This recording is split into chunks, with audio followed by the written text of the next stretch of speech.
स्वागत है आपका सृष्टि राजपूत यूट्यूब चैनल पर। इस वीडियो में हम आपको बताएंगे कि कृष्ण जी की खेती शंकर जी ने जोती।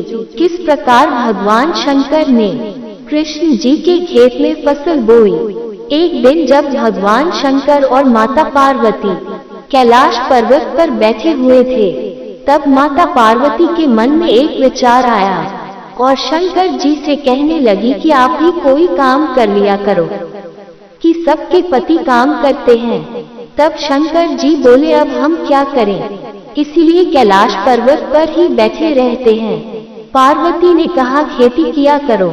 बोले, अब खेत किसका लें? बोली, खेत कृष्ण का ले लो, एक बैल भी कृष्ण से ले लेना। बोले, ठीक है। पार्वती बोली, कृष्ण बहुत चालाक है, सावधान रहना। शंकर जी बोले, क्या सावधानी रखना है? बोली, उनसे ये कहना कि ऊपर की फसल हमारी रहेगी और नीचे की फसल आपकी रहेगी। बोले, ठीक है। अब चल दिए कृष्ण के पास। जब उन्होंने देखा, बोले, आओ बाबा पधारो, आज कैसे आना हुआ? शंकर जी बोले, खेती करने का मन है, करो बाबा करो, जितनी चाहो उतनी करो। बोले, ठीक है। शंकर जी बोले, एक शर्त है। कृष्ण बोले, क्या शर्त है? शंकर जी बोले, ऊपर की फसल हमारी रहेगी और नीचे की फसल आपकी रहेगी। कृष्ण जी बोले, ठीक है। अब शंकर जी को यह नहीं पता कौन सी फसल बोए। कृष्ण से पूछते हैं कि फसल कौन सी बोए जाए। कृष्ण बोले, आलू बो दो। शंकर जी बोले, ठीक है। जब फसल पक जाएगी तब बनेगी, बीच में नहीं मानना। तब शंकर जी ने जाकर खेत में हल चलाया और खेत तैयार करके आलू बो दिए। आलू कुछ ही दिनों में जमने लगे। तब शंकर जी खेत की अच्छी तरह से देख रेख करते हैं और शंकर भगवान ने फसल की देखभाल की। रोज देखने जाते फसल को। जब फसल तैयार हो गई, तब आलू निकाल लिए गए। फिर आलू बांटने लगे। तब नीचे के तो कृष्ण जी के आलू रहे और ऊपर के जो आलू के पेड़ थे, वो शंकर जी ने ले लिए और बोरा भरकर नंदी पे रखा और बोले, नीचे की फसल आपकी रही, अब हम चल रहे हैं। कृष्ण बोले, आपको और ज्यादा खेती करनी हो तो आ जाना। बोले, ठीक है, आ जाएंगे। जब शंकर भगवान फसल का बोरा लेकर माता पार्वती के पास पहुँचे, जब पार्वती को बताया, बहुत खुश हुई पार्वती। कहने लगी, बोरा बहुत भरा हुआ है, ऐसी कौन सी खेती करी जो बहुत बनी है? शंकर जी बोले, आलू बोए आलू। चलो कोई नहीं, लाओ आलू कहाँ है? जब पार्वती ने बोरा खोला, उसमें देखा बोई हरे हरे तने पत्तियां। आलू कहाँ है? शंकर जी बोले, तुमने ही तो कहा था ऊपर की फसल लेकर आना, नीचे की फसल कृष्ण को देकर आना। नीचे की फसल कृष्ण को दे आया। पार्वती बोली, अरे भोले भंडारी, हम तुम्हारा क्या करें? दोबारा जाओ और अब की एक बात ध्यान रखना। बोले, क्या? आपकी कहना नीचे की फसल हमारी रहेगी और ऊपर की फसल आपकी रहेगी। फिर गए शंकर भगवान कृष्ण जी के पास। कृष्ण ने प्रणाम किया, आओ बाबा आओ पधारे। बाबा बताओ क्या सेवा की जाए? शंकर जी बोले, बस कुछ नहीं, बोई खेत चाहिए और बोई बैल चाहिए, लेकिन शर्त अब की बार चेंज होगी। कृष्ण बोले, कोई नहीं, करो शर्त। शंकर जी बोले, अब की ऊपर की फसल तुम्हारी रहेगी और नीचे की फसल हमारी रहेगी। बोले, ठीक है। शंकर जी बोले, खेत में कौन सी फसल बोई जाए? कृष्ण ने कहा, बाजरा बो दो।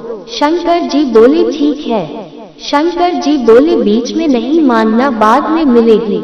कृष्ण बोले, ठीक है। जब फसल तैयार हुई, काटने लगे बाजरे की ऊपर की बाली। जब सारी कट गई और नीचे का भी काट दिए, ऊपर की जो बाजरे की वाली थी वो कृष्ण को दे दी और नीचे की बचे पेड़ उनकी गठरियां बांधी और एक गठरिया नंदी पर रखकर चल दिए।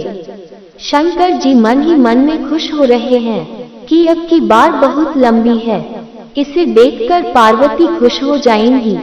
जब घर पहुँचे तब पार्वती माता ने देखा, तब भोले बाबा से कहती हैं, क्या बोया? भोले बाबा बोले बाजरा बोया बाजरा। कहती है अब की बहुत अच्छी फसल है, लाओ दिखाओ बाजरा कहाँ है। शंकर जी बोले बाजरा तो कृष्ण को दे दिया, तुम्ही ने तो कहा था कि नीचे की फसल हमारी और ऊपर की फसल तुम्हारी रहेगी। तब पार्वती को गुस्सा आया और बोली, अरे भोले बाबा आप कुछ नहीं सोचते अपने दिमाग से, आपकी बात फिर जाओ, आपकी कहना कि नीचे की फसल हमारी और ऊपर की भी फसल हमारी रहेगी। ठीक है, आपकी फिर गए कृष्ण जी के पास। कृष्ण बोले आओ बाबा आओ पधारो, क्या सेवा की जाए।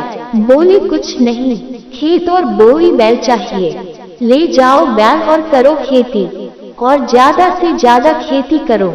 शंकर भगवान बोले ठीक है, लेकिन अब की शर्त चेंज है, इस बार भी। कृष्ण बोले ठीक है। शंकर जी बोले अब की नीचे की भी फसल हमारी रहेगी और ऊपर की भी फसल हमारी रहेगी। बोलो कौन सी फसल बोई जाए। कृष्ण भगवान बोले मक्का बो दो।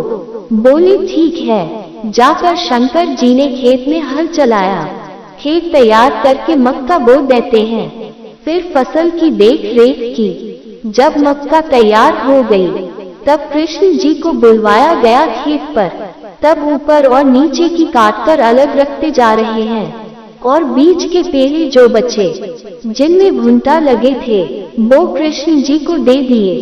कृष्ण जी के लिए मक्का के भुंटे वाले पेड़ छोड़ दिए, और ऊपर नीचे के पेड़ अपने बोरे में भर लिए, और बोले प्रभु हम चल रहे हैं। कृष्ण जी बोले चलो बाबा, अब फिर से जल्दी आना खेती करने के लिए। भोले बाबा बोले ठीक है जल्दी आएंगे। जब शंकर जी घर पहुँचे, तब माता पार्वती ने देखा बोरा भरा हुआ, तब खुश हो गई, और जब बोरा खोलकर पलटा, उसमें मक्का का एक भी भुंटा नहीं निकला। तब माता पार्वती ने भोले बाबा से हाथ जोड़ लिए और बोली कि मेरे भोले भंडारी, अब मुझे पता चल गया मुझे पति कैसे मिले हैं। मेरे पति ऐसे हैं जो दुनिया को तो बांट सकते हैं, मुझे कुछ नहीं देंगे। अब रहने दो, खेती करना आपके बस की नहीं है। फिर उसी समय कृष्ण भगवान बोई आलू, बोई बाजरा और मक्का लेकर पार्वती माँ के पास पहुँचे। ये लो माता इनकी फसल, ये आपके भोले भंडारी अपने लिए कुछ नहीं रखते हैं, दुनिया में बांट देते हैं, बहुत सीधे हैं ये। और माता पार्वती से प्रणाम करके अपने घर चले जाते हैं कृष्ण भगवान। अगर आपको ये कहानी अच्छी लगी हो तो हमारे चैनल को सब्सक्राइब करें।